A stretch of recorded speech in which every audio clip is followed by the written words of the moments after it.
What is it that is driving them to have no sense of value or for themselves, that they would actually stand up for themselves? And this is what happens. People who do this type of stuff have a primary orientation to decision-making that is feelings-based. I want to feel different. I want to feel better, not reality-based. I want to get better.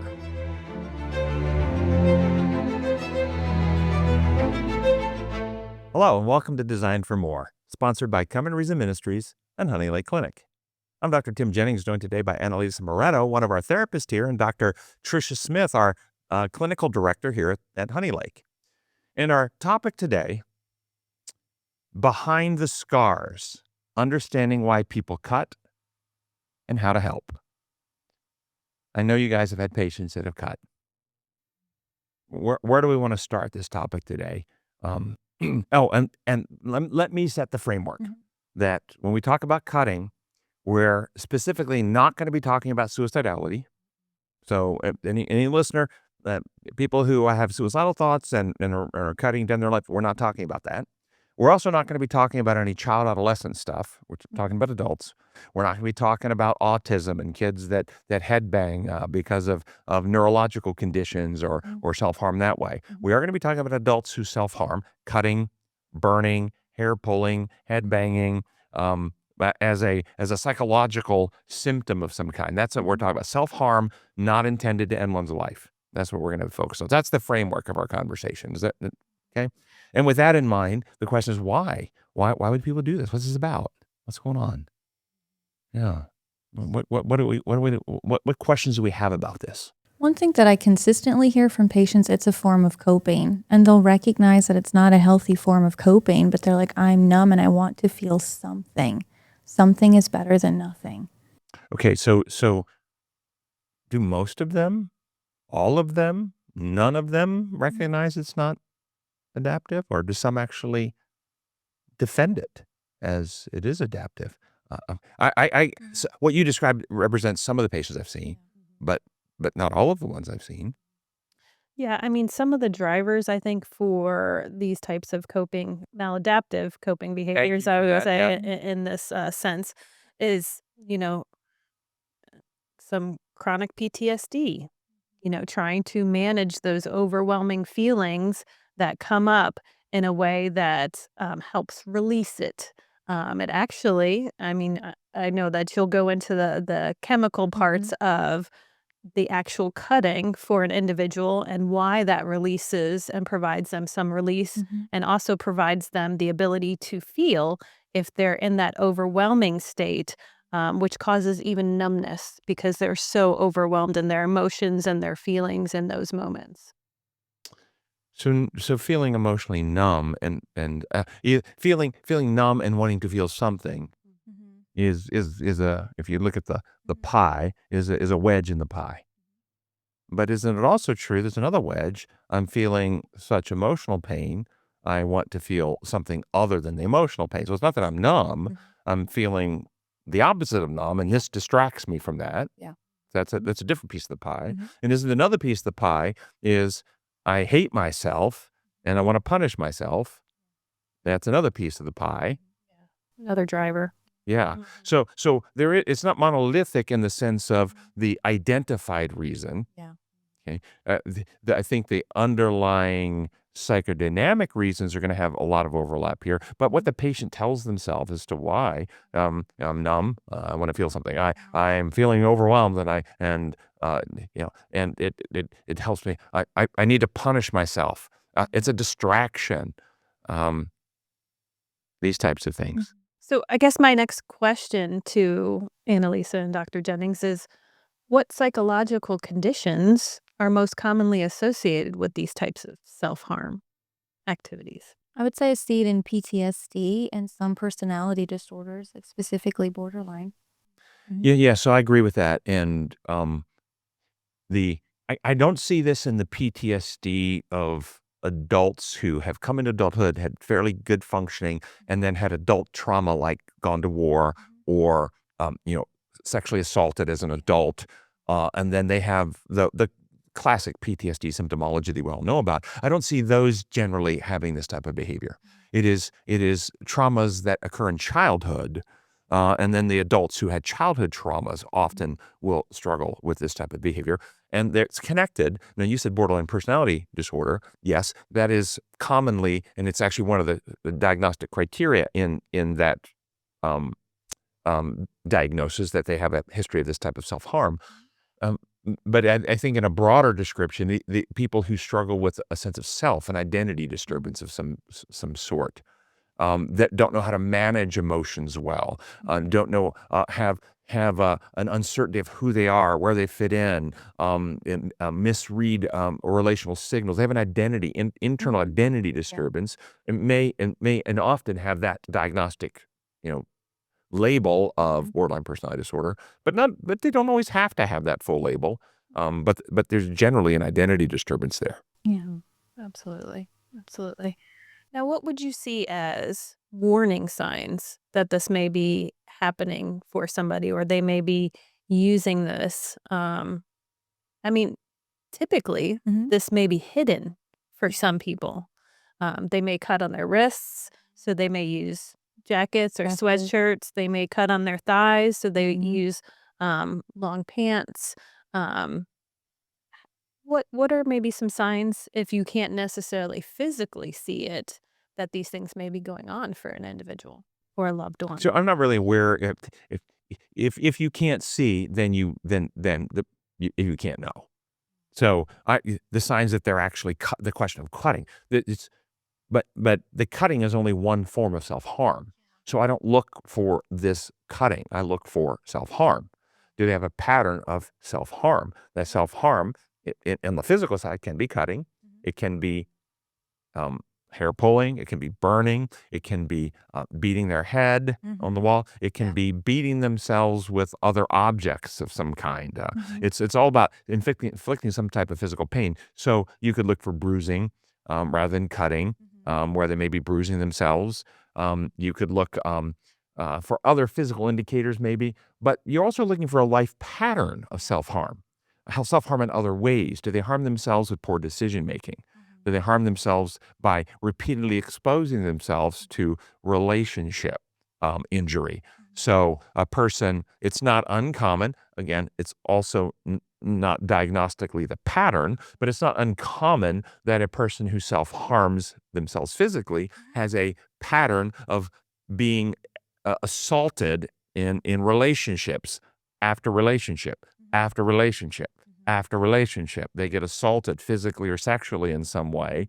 And when you see a pattern develop like that, it is something about their decision-making process that keeps exposing them to the same types of individuals who would do that over and over again. And that's a pattern, again, of self-harm in a different way. And what are the drivers there? Just for some of our viewers listening, are we saying that it's self-inflicted if they're being abused relationship after relationship? Have you ever heard something called suicide by police officer? Yes. What is that? Well, it's where they put themselves in situations where a police officer will take care of themselves or the people around them and shoot, where they are actively wanting to kill themselves. So the police officer ends up killing the person, Yes. but the person instigates the situation. Yeah. So what was your question again now? Want to clear? What was your question? I can't remember the exact. Your question was, are you saying that questioning. they're doing this to themselves? Yes. It's Yes. self-inflicted. Yes, they are. So if they're assaulted by someone, Yes, they are. I'm having a hard. I get where you're coming from. I do. But I'm also having a hard time with the ownership and the responsibility for the other person as And well. what's the old saying? Fool me once, shame on you. Fooled me twice, shame. Yeah. Shame on me. Mm-hmm. Okay, notice my situation was a Yeah. pattern of repeated again and again Yeah. and again and again. It wasn't once or even twice. That could be a coincidence. You Okay. keep doing this, Yeah. okay? So yeah, first see where time, you're going. second time. But no, this pattern that it keeps repeating, Mhm. they're making choices to over and over again put themselves in those. So I will say there's a difference between conscious and unconscious. Yes. Yes. I do believe that there are certain situations in which individuals place themselves in unconsciously trying to rewrite a wrong that was done to them, specifically in trauma patients. We've seen this where they place themselves in certain relationships going into it thinking that it's going to be beautiful, wonderful, and they are trying to pick the same person in which has harmed them either from childhood or from their young adulthood or their adulthood and rewrite that story, but they continue to get in those same patterns unconsciously. Mm-hmm. Yeah. Yeah. Well said. You got some thoughts. Your face says it all. Yeah. No, it's no. Yes and no. It's yes and no. I'm hearing yes and no for No. my perspective. No, with because what you're saying. because you only have to ask a couple of questions to that person that you would have absolutely said is unconscious. A couple of questions, Yeah. and it's only unconscious because they consciously keep it unconscious. They consciously. Did you after this is your 6th relationship and this which has happened. Mm. Did you choose to think about those? Well, no, I don't like to think about those things. So that's a conscious choice not to think about them, to keep them unconscious. They don't want to learn the lesson. So there's a conscious process that keeps them in the pathology after life experiences have revealed that they have a pattern. Further, you can ask them the question, well, this is how come you didn't pursue an individual, and you might know enough of their history, there's another healthy option, it was completely different. How come you didn't pursue this? I've asked my patients questions like, I didn't feel like I deserved that person. I wasn't that, I didn't deserve somebody who would treat me well. There's a conscious piece there. I deserve somebody who would punish me. No, I won't say it exactly that way. I also hear sometimes that relationship was boring. That relationship, it wasn't exciting. And it's like, well, when you walk that back and you look at, again, the family dynamics, is what did mom and dad's relationship look like? It's chaos. Yeah. And that chaos is familiar. That So chaos is love. So my point is, anybody who has reasoning powers, not everybody does, but if they have reasoning powers and there's a pattern that develops, they have a responsibility, in my view, to ask the questions. Hey, and the dynamic or the scenario that I described was their choice to get in relationship over and over again with this pattern. They have to have ownership over that. They can't blame. They can't be. They can't, even though they may not have conscious awareness as to why they're doing it. Yeah. Okay, I'm with you on that. So there's unconscious pieces. They could have clear conscious awareness that their choices are really bad and they have bad relationships. Yeah, I agree with that. Okay. Yeah. And so that's the piece I'm taking on. So are they responsible? Yes. When there's a pattern, they're responsible for not seeking to get help with themselves so they can make better choices. And if they continue to deny that and live on hope, wish, and dream, then they have to own the fact they keep putting themselves in these places. And I've had patients come because of what I'm describing. They've had this pattern and they go, I can't trust my decisions anymore. I make terrible, and something's wrong with the people I keep choosing.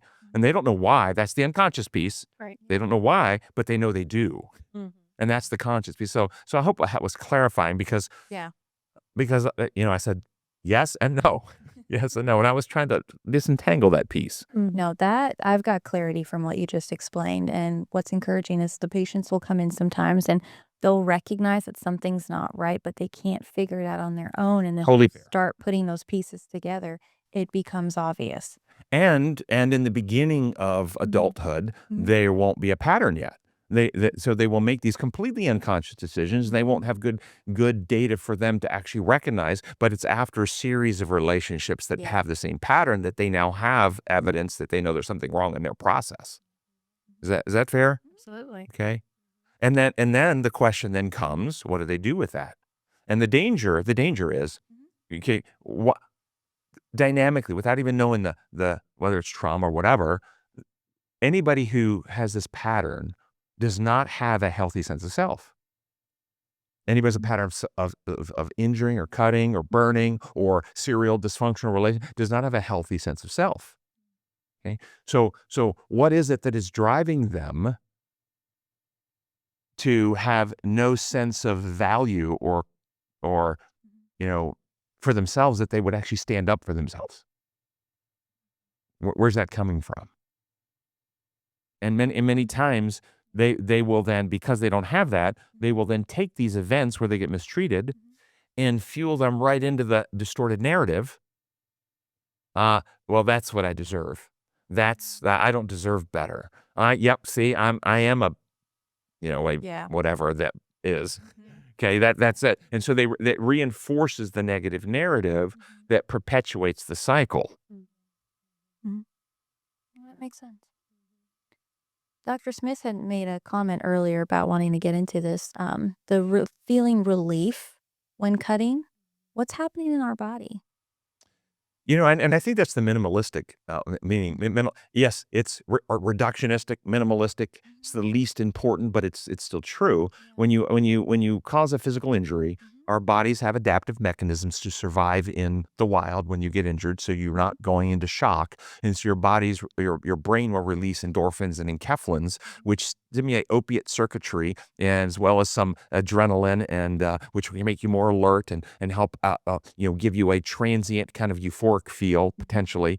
And so sometimes people cut and they will get an endorphin surge, an enkephalin surge, and they can actually have a transient mood experience change neurobiologically that can reinforce the cutting.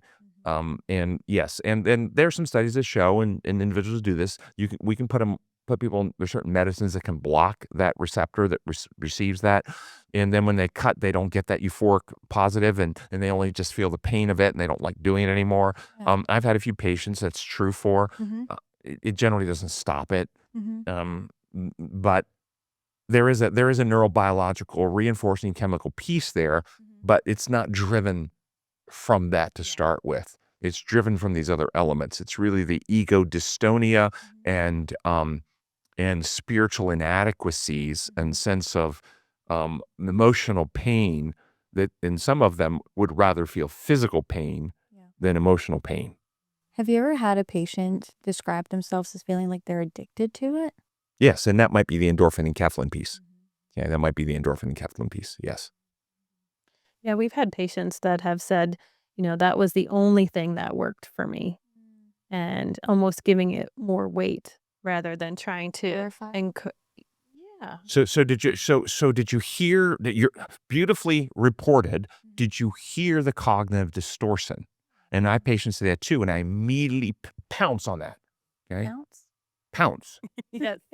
Yes, I do. Absolutely. No, Should. that's the only thing that worked for me. Untruth. Only worked. So you're all well now.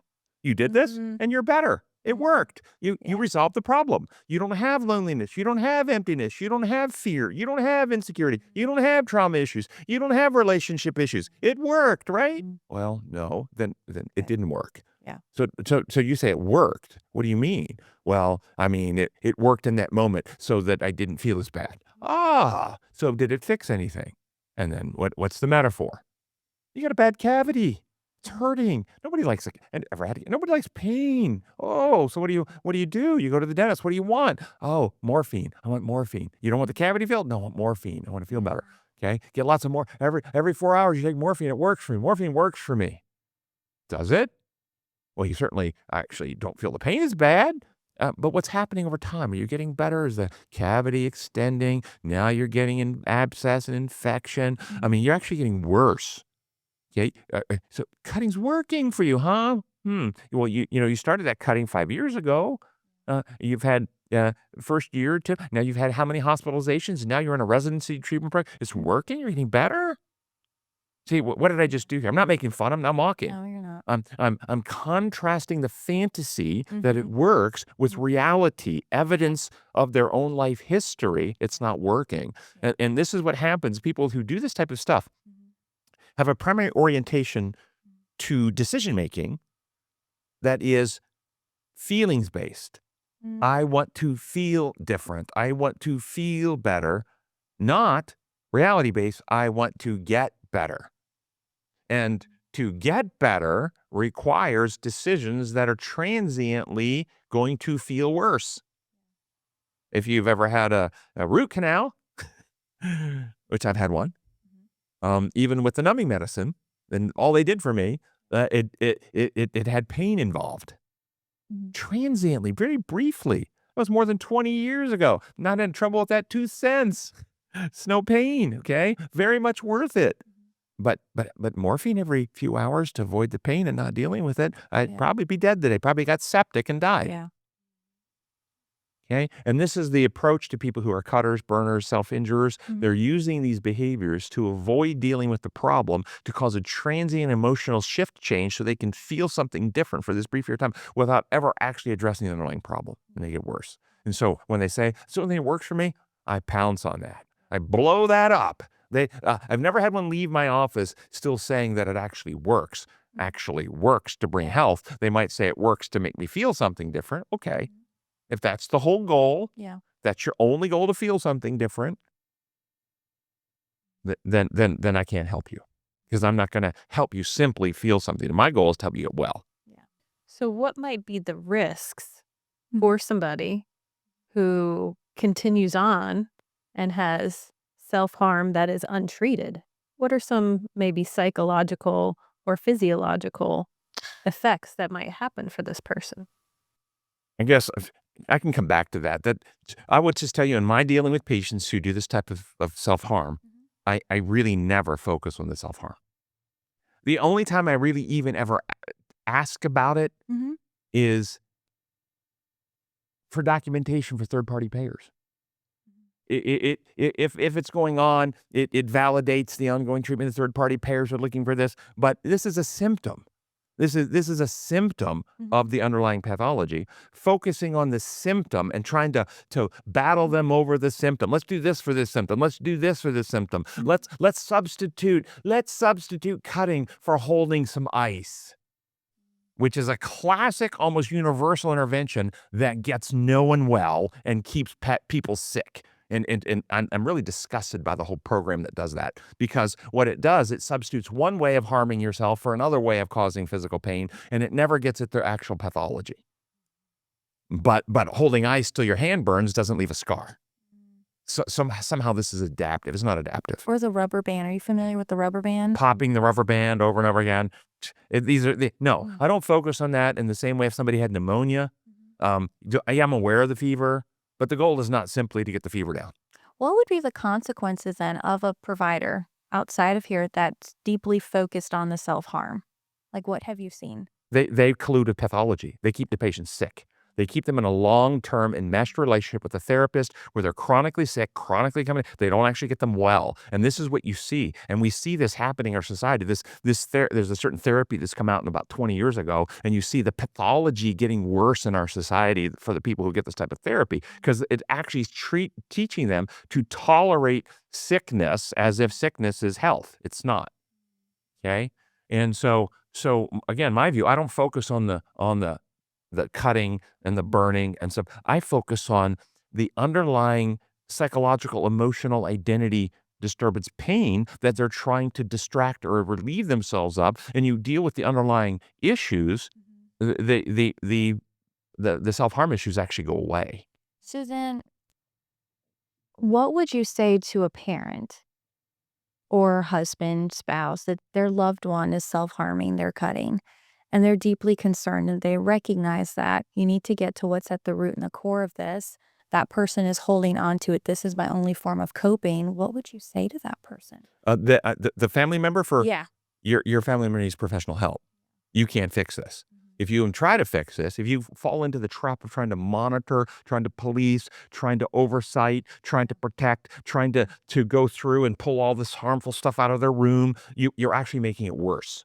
That you're totally worse, because part of this, part of the identity dynamics are always going to be relational dynamics. And if you fall into that trap, you're actually fueling the sickness, not actually curing the problem. So you need to recognize, number one, as a loved one, if your loved one was having chest pain because they're having a occluded artery and are having a heart attack in your house, Yeah. do you throw up on the kitchen table, get a butcher knife, and try to do bypass surgery? Well, why? You love them; they're dying. Why don't you do that? Because you're not capable. Bypass surgery is actually easier than what I'm talking about doing. Mm. Actually, doing bypass surgery Yeah. is plumbing. That's what that is. You're opening up and you're just plumbing. As surgeons, it's very it's very straightforward. Getting in and changing identity, heart, mind, motivation, spiritual connections, decision making, it's much more complicated. And if you aren't going to try to fix somebody's occluded artery on your home, why are you going to at home try to fix an internal identity brokenness such that they're actually harming themselves? No, recognize it. Yeah. Take it serious like you would the chest pain, and you'd get them to the cardiac center as quickly as you could. Get them into good professional Christian counseling as quickly as you can. Yeah. You mentioned something about things in the home. Like, we've had patients come into treatment and their loved ones will say, well, I took the guns out of the house. Okay, we're not talking about suicide. Okay, we're talking about self-harm when there's not a suicide risk. Okay, guns out of the home are only appropriate when there's a suicide risk. Okay, I haven't had patients who are doing self-harm do it with guns. No, that's suicide.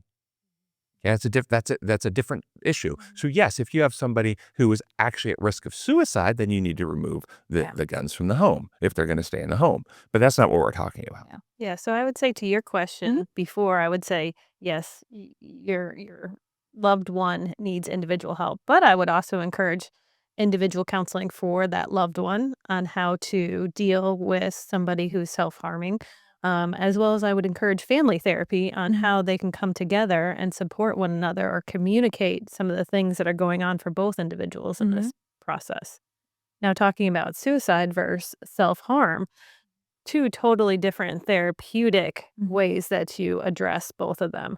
Now, do you address self-harm, as we've talked about, as an initial thing in treatment? No, you're going for the roots of it as that is a symptom of what is going on. Now, for suicidality in treatment, the first thing is going to be to stabilize the person. Keep them safe. Keep Might have them to put them on a safe, watch. stay- Might have to hospitalize them. Right. Get them on the right medication, do some of the things that they need to do before they can actually do the work and get to the root of what is going on. And depending on the medication, you might not even put the medication in the patient's hands. Family might have to monitor that if they're seriously suicidal, because if it's certain medicines they could actually overdose on. Yeah. And so, historically in the older meds, that's the way it was. Somebody's depression, family would dispense the med until the depression cleared, because we wouldn't even do that. So suicide is a different. Yeah. Yeah. So then what about the parents that see, or husband, spouse? So how old are we talking? Remember, we're talking adult patients. That's right. Okay, let's do adults even, right? So husband sees wife is cutting and his assumption is she's suicidal. Okay, so Yeah. yes, then he needs to get her immediate help to get that assessed, okay? Yeah. We wouldn't expect a layperson to make the distinction. If you're seeing a loved one cutting, even if it's superficial, it is initially. Yeah. However, once a pattern occurs, Mm-hmm. once this has been assessed, once you've spoken to the therapist, once it's been told, and typically if you're doing the family therapy, the one cutting will actually acknowledge, I'm not trying to kill myself. Then the family can actually recognize, though, this is self-injurious behavior without intent to die. And then what do you do when you see it at home? For that person, but we already touched on that already. What do you do for it? Ignore it. And that's why they need a therapist themselves. Correct. Yes, to help with their own coping strategies and be able to navigate those Here's the truth, situations. guys. The only person that can keep, and I say this to my patients, you safe from you is you. Mm-hmm. And if you're not invested, and one of the dynamics on the self-harmers that you have to navigate in therapy is getting them the patient who's been harming themselves to actually be on their own team. Believe it or not, these patients are almost universally not on their own team. They're almost universally against their own self. They're almost universally self-loathing, self-hating, self-derogatory, and self-punishing. And so they're actually, while on the one hand, they will verbally often proclaim a desire for help, they actually are not invested in helping themselves. They work against the helpers. Am I wrong about this? And so one of the first, once you're building that therapeutic alliance, usually the first few weeks of therapy is getting to a point where the therapeutic alliance is achieved when, in my view, the patient engages in a partnership with the therapist for their own healing. That it doesn't mean they know what to do. It doesn't mean that they have worked out their problems. It doesn't mean they don't have desires. It doesn't mean they don't have urges. It doesn't mean they're not still struggling with self-harm. It means that they have an intention and a commitment to work towards overcoming it. And believe it or not, many of them, this question often never gets asked in therapy. It's assumed they're here because they want to get help by most therapists. But it's not true. They want to get cared for. They want to get comforted. They want to get affirmed. They want to get loved. They want to get valued. And their sickness, their symptoms are the justification for the ongoing appointments. And thus they can't give up the symptoms because then they'll be abandoned again. So they have to stay sick oftentimes. And so that alliance is, at some point, you have to have that conversation. Are you going to be on your own team? Are you for you? And I've had this many conversations, and it is actually quite a struggle to get them to actually commit to being on their own side for their own health, for their own wellness.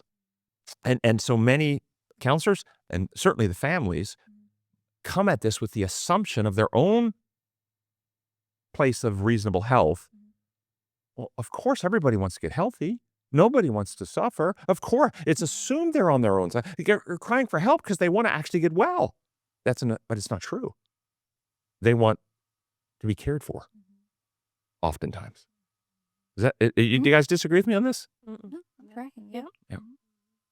So I guess the next question I'd throw out for us is, when working with individuals who have these types of behaviors, not necessarily that they're the drivers or the roots, but what are some spiritual needs that you have seen or identified with individuals who struggle with this coping mechanism?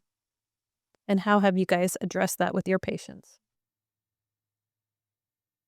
So my spiritual understanding of humanity, the human race was created in the person Adam in Eden. God breathed him with the breath of life. He became a living being. Eve was taken from living tissue of Adam's body and formed into her own individuality. Similar in the way that each one of us came from the living tissue of our parents, formed into our own individuality. Okay. But that was one life created there, and we're all descended from that one life. Adam and Eve corrupted that life. That life was perfect in love and trust and in spiritual animation or motivation of love and trust. And as soon as they sinned, they ran and hid because they were afraid. Fear, and fear turns one towards self. And so they're afraid, and they began protecting self, covering self with leaves, blaming each other. Fear causes self-centeredness or selfishness. This is the spirit or the animating motivation drive, which every human being is born, because once they corrupted themselves in their spirit with this motivation of fear and self-centeredness, that's the only life or spirit or animating energy or motive they had to pass along. And so Psalm says we're born in sin, conceived in iniquity. We're born fearful. We're born self-centered. And you can see this. All of us are born this way.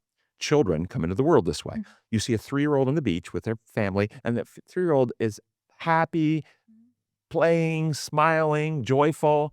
And then something happens where they lose sight of the parents. What do you immediately see on their face?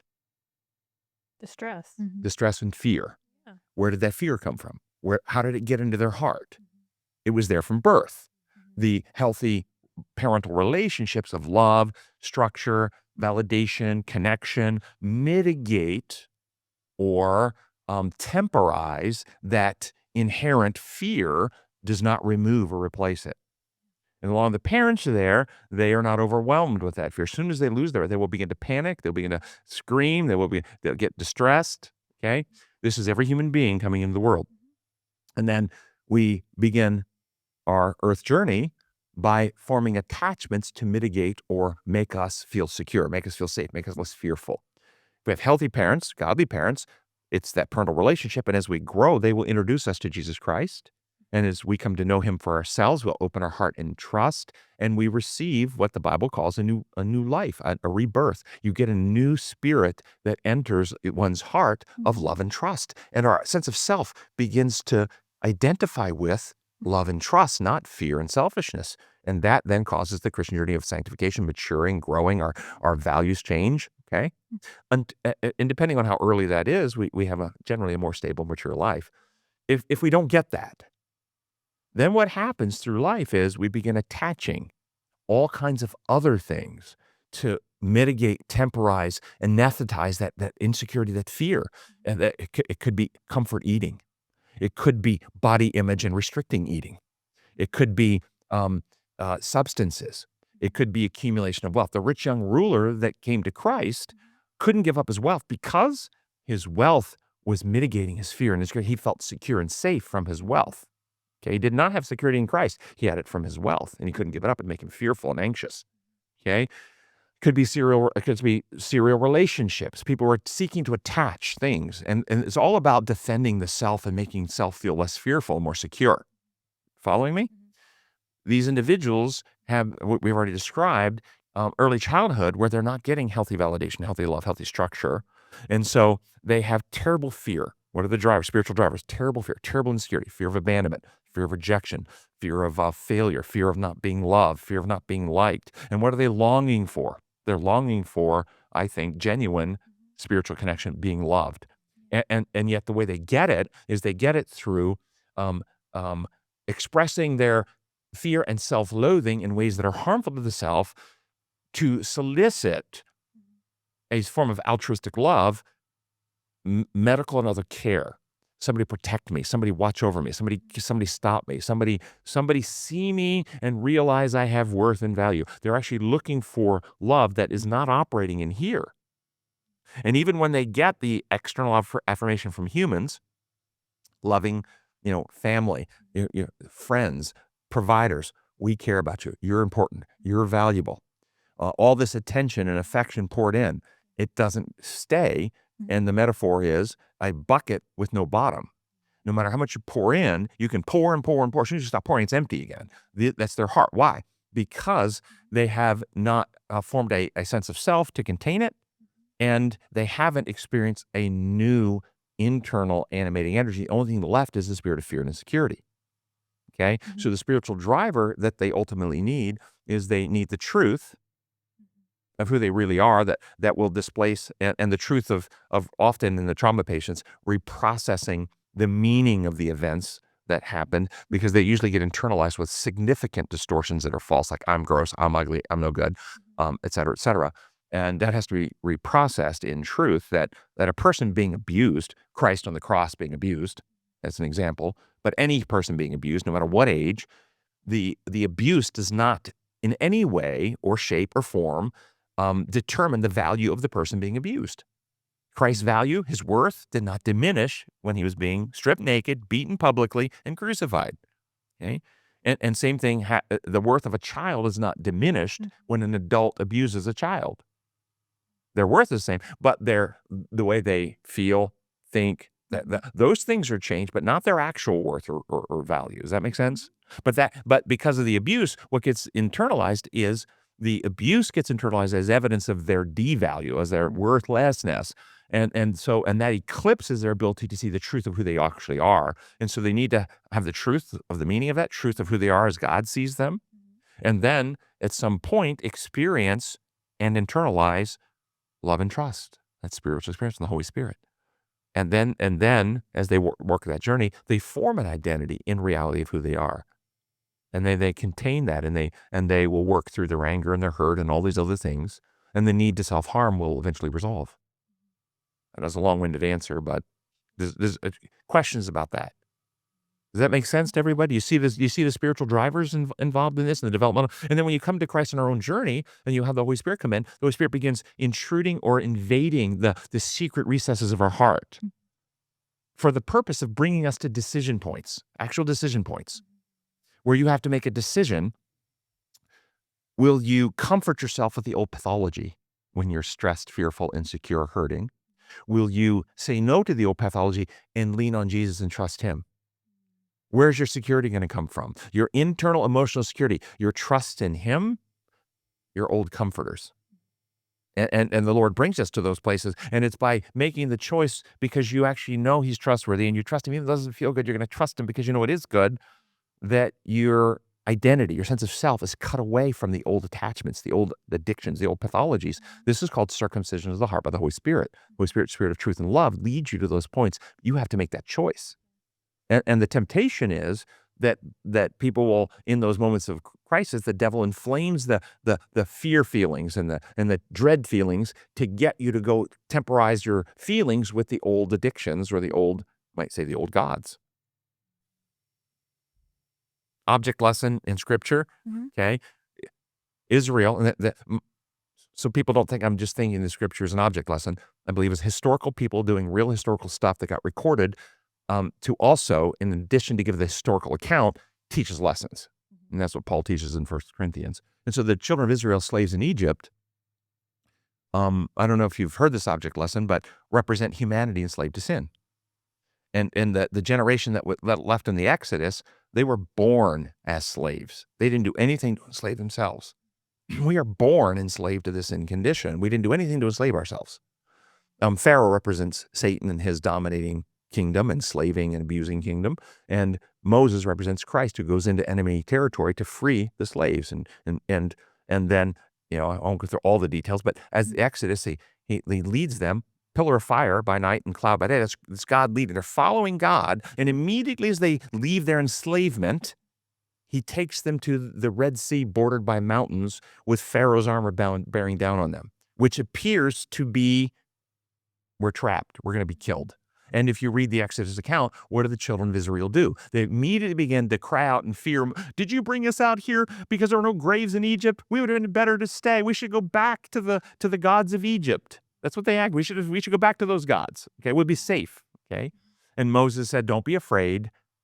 Stand still." So he says, "Stand still and watch the deliverance of the Lord."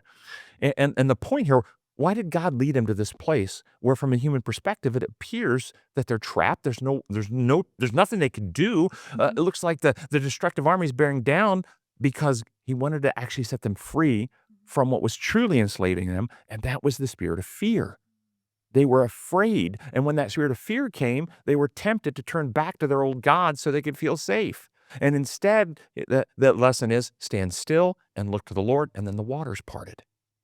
And then they walk through on dry ground, and see on both sides, Paul applies that is a symbol of baptism, where we actually are cleansed by the Holy Spirit. We come out with a new life on the other side. And so what will happen in our lives, as you actually allow the Holy Spirit into your life to free you, he will lead you then to these places where you will be tempted by that old fear, and you'll be tempted then to go back to those old gods that made you comfortable, cutting again, drinking, whatever.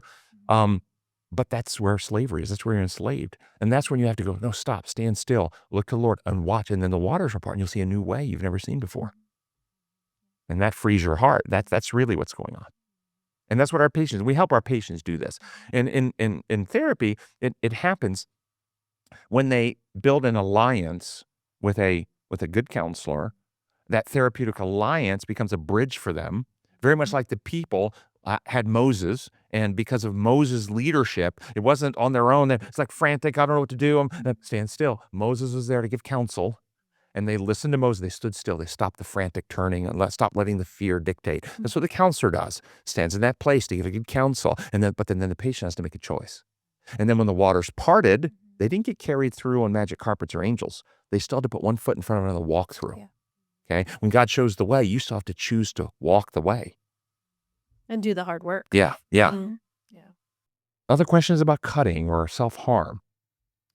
So I think our listeners want to know how, as communities, churches, schools, or peer groups, be equipped to recognize and possibly respond to self-harm. So these are lay people, not Mhm. mental health clinicians. How would somebody who's a peer or maybe a teacher or a coach or somebody in the church maybe see some behaviors that are Mhm. concerning? How do they address that or support somebody who may be struggling with these? I don't put them all in the same category. Um, Schools, um, and we're talking now colleges because we're talking adults. Instead, we're talking about the colleges. Professors. Yeah, but the colleges and with their students will have a different responsibility level than a church. So we have to separate those. Um, uh, there's not just the concern for the student who is struggling. There's a concern for the students in their dorm hall who who are also potentially going to be exposed and or um, emotionally distraught or even traumatized by the struggling student. So there's a certain responsibility. There's a liability responsibility there as well. So the colleges typically, if they have somebody doing this, will intervene and require some type of therapy and stabilization before they can continue their education. They will like you've got to go do this, and we'll keep a spot open for you, but you've got to be stabilized. You cannot continue to come here if you're struggling with this problem. A church, on the other hand, where it's just coming for worship services, a person may they would advise counseling if they knew what was going on, and perhaps they could offer to you know provide a counselor even. But at the end of the day, churches don't say you can't come here if you're still struggling with this. So they don't set that kind of a boundary typically.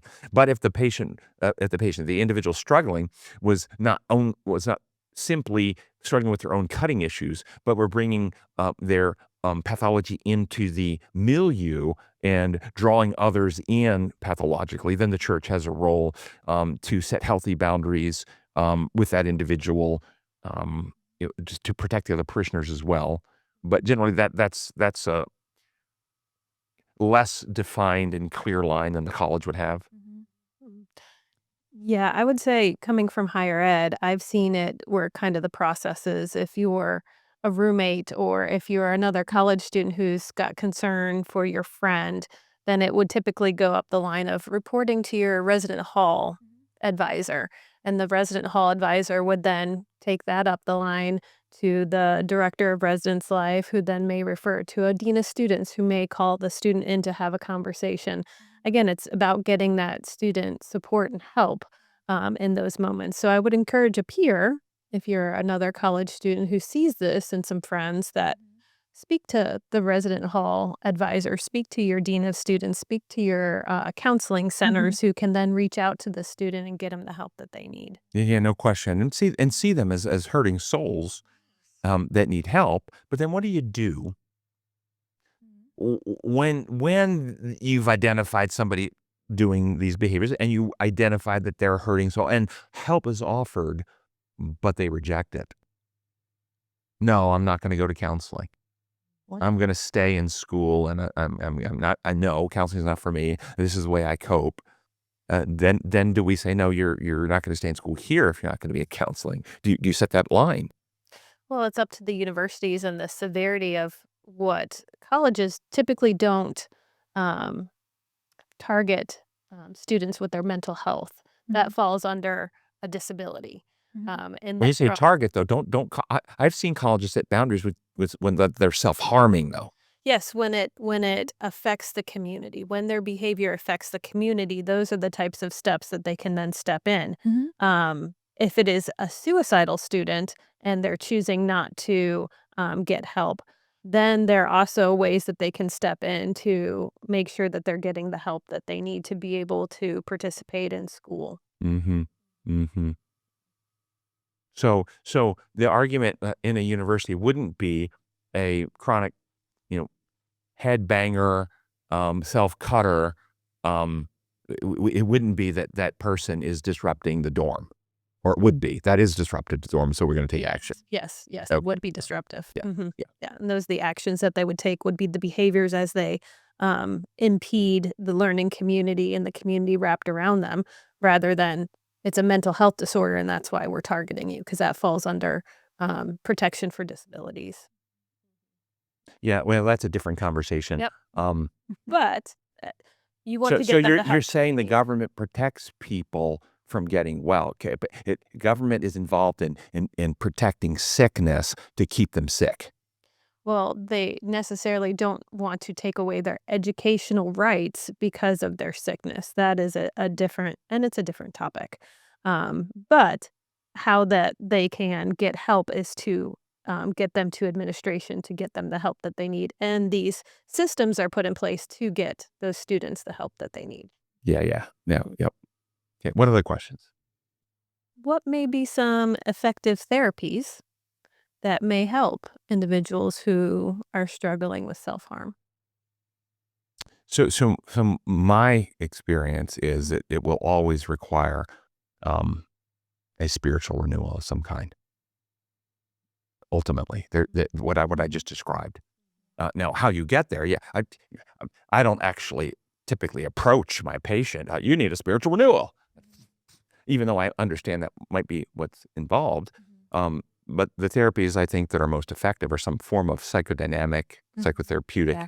Psychodynamic meaning looking at the drivers behind their unique story, the internal story that they have built in their own head and heart about themselves and about the world around them, God, family, whomever, the motivational elements, resolved or otherwise. And so typically it requires a lot of processing of their history, and you will see a lot of distortions involved, and resetting them in a more accurate, truth-based understanding of the meaning of the events. You can't change history, but you can change the interpretations and meanings that people attach to those facts of history, and then finding, and at some point, finding their identity um, in who God created them to be, and then hopefully a spiritual renewal, rebirth experience. There will often be, depending on the history, forgiveness issues to work through, uh, guilt and shame issues to work through, that are part of the quagmire of emotional dysfunction that fuels this stuff, so that they can actually be renewed in actual heart identity self. So and that in my view it's some form of a psychodynamic psychotherapy is the best for these individuals. And there can be group therapies involved that can be very helpful, that help along this line. Straight exclusive cognitive therapy alone is not going to be helpful for these individuals. That cognitive reframes can be tools used in a psychodynamic process. You will always be doing cognitive work in a psychodynamic process, but cognitive work alone. And in my view, the therapy that's touted as probably the first line is not actually therapeutic. It's counter therapeutic, and that's dialectical behavioral therapy. And in my view, it actually makes pathology chronic and makes patients form a distorted identity that remains chronically pathological. And we can talk about why that is. I'm talking practiced as developed by its developer. Um, some of the elements of it are valid, okay? But some of the elements of Freudian psychoanalysis are valid. Some of the elements of object relations theory are valid. Some of the elements of Jungian archetypes are valid. And that's because for anything to have any benefit at all, it will always have a piece of truth. If it's 100% false, it will have no benefit. So always, since what the devil does, he will always take a piece of truth and then put around that piece of truth a bunch of harmful things. So you will see the benefit of the truth while you're actually making things worse with all the harmful stuff. In DBT, it's got a bunch of harmful stuff around a couple pieces of truth. And the piece of truth trick people into using that therapy that actually collude with chronic identity disturbance and dysfunction. Well, I think if you are a true generalist clinician who sees and works with all types of people, you're not necessarily doing one specific type of therapy with everybody. Yeah. I mean, And with me, I'm working lots of elements of different therapies with individuals depending on what's presenting and what is going on for them. I'm not using one strict therapy with one individual all the way through treatment. Then what you're doing is psychodynamic therapy.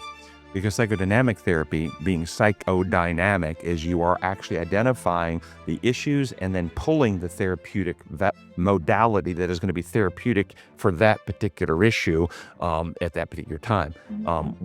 So so you're doing psychodynamic therapy. Yeah. I agree with what you shared. Yeah. Alrighty. Well, I hope this program was helpful to you. If you have questions, send those into questions@designformore.net, questions@designformore.net, and we'll see you again next time. Thank you for joining us on Designed for More, brought to you by Come and Reason Ministries and Honey Lake Clinic. Also, don't forget to check out our other podcasts for more inspiring content.